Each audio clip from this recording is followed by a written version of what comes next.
দর্শক, এই বিষয়ে আমরা এখন জানতে যাচ্ছি লক্ষ্মীপুরের রামগঞ্জে। সেখানে আছেন আমাদের স্পেশাল করেসপন্ডেন্ট হাসান মাহমুদ।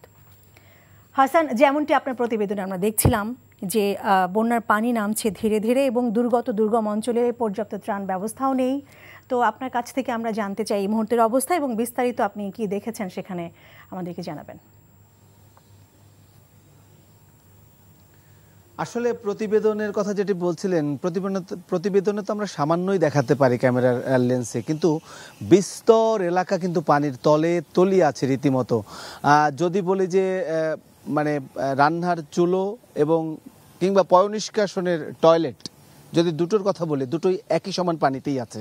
অর্থাৎ চুলো যে পরিমাণ পানিতে, টয়লেটের একই অবস্থা। কিংবা গোরস্থান, আমি একটি গোরস্থানের সামনে দাঁড়ানো, তো সব কিছুই ডুবে আছে এই অঞ্চলে। আমি যেখানটা আছি এটা হচ্ছে রামগঞ্জ, লক্ষ্মীপুর, এবং এই ইউনিয়নের নাম হচ্ছে পশ্চিম কাজিরখিল। এখানে আসলে মূল যে সড়ক সেটি এবং পাশে যে সড়কের পাশে যে একটু নিচু এলাকা থাকে, জমি কিংবা পুকুর কিংবা যে এলাকাগুলো থাকে, সেগুলো কিন্তু মোটামুটি সমান পানিতেই রয়েছে। অর্থাৎ কেউ যদি অপরিচিত কেউ যদি এই জায়গাটি দিয়ে যেতে চান, হয়তোবা তিনি সড়কটির যদি আন্দাজ করতে না পারেন, তাহলে কিন্তু তলিয়েও যেতে পারেন দুপাশের যে কোনো পানিতে।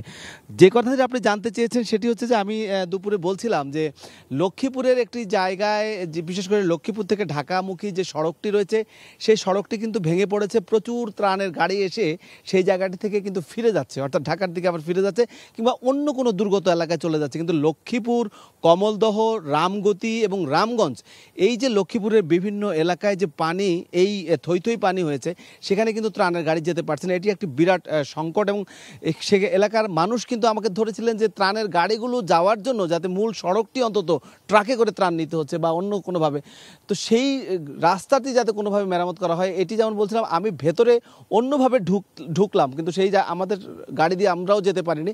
কিন্তু ঢুকে যে পরিস্থিতি দেখলাম, সেটি তো একেবারে থই থই পানি চারপাশে, এবং চুলো বাড়ি সব কিছু, রাস্তাঘাট গঞ্জ সব কিছু কিন্তু একাকার অবস্থা। সব মিলিয়ে এই এলাকায় খুব জরুরি হচ্ছে ত্রাণ পৌঁছানো, প্রথমত। দ্বিতীয়ত হচ্ছে বিশুদ্ধ পানির সংকট রয়েছে। এখানে অনেক শিশুকে দেখেছি যে রোগ আক্রান্ত হয়েছে, বিশেষ করে ডায়রিয়া রোগে আক্রান্ত হচ্ছে। মানে এমন একটা অবস্থা, মানবিক বিপর্যয়। এরা আসলে এই এলাকায় পানির ভেতরেই বসে, বাড়ির ভেতরেই আসলে তারা অনুশোচনা করছেন বা তারা খেতে পারছে না। এই বার্তাটিও বাইরে যাওয়ার মতো অবস্থা নেই এই জায়গাটিতে। তো তাদের, আমাদের কাছে এবং সরকারের কাছে কিংবা সবার কাছে তাদের আকুল আবেদন যে তাদের সাহায্যার্থে যাতে মানুষ এগিয়ে আসে, এবং এমন আনাচে কানাচে, গ্রামের এমন আনাচে কানাচে এইভাবে পানিবন্দী হয়ে আছে মানুষ, যে সেই জায়গাগুলো চেনাও এক ধরনের দুষ্কর। সেই জায়গাগুলো চিনে সেই পর্যন্ত পৌঁছানো অনেকটা, আসলে সাধারণ মানুষ যারা ত্রাণ নিয়ে আসে তারা তো এই জায়গাগুলোও চেনে না। যে অনেক জায়গায় দেখা যাচ্ছে রাস্তার পাশে অতিরিক্ত মানুষ বা অতিরিক্ত ত্রাণ আছে, কিন্তু দুর্গম অঞ্চলে কিন্তু ত্রাণ সেভাবে পাচ্ছে না। তো সেই জায়গাগুলো চিহ্নিত করে আসলে এখানে আসার প্রয়োজনীয়তার উপর তারা জোর দিয়েছেন, এবং তারা চাচ্ছেন যে তারা একটু যাতে সহায়তা পায়। জানছিলাম বন্যা পরিস্থিতির খবর।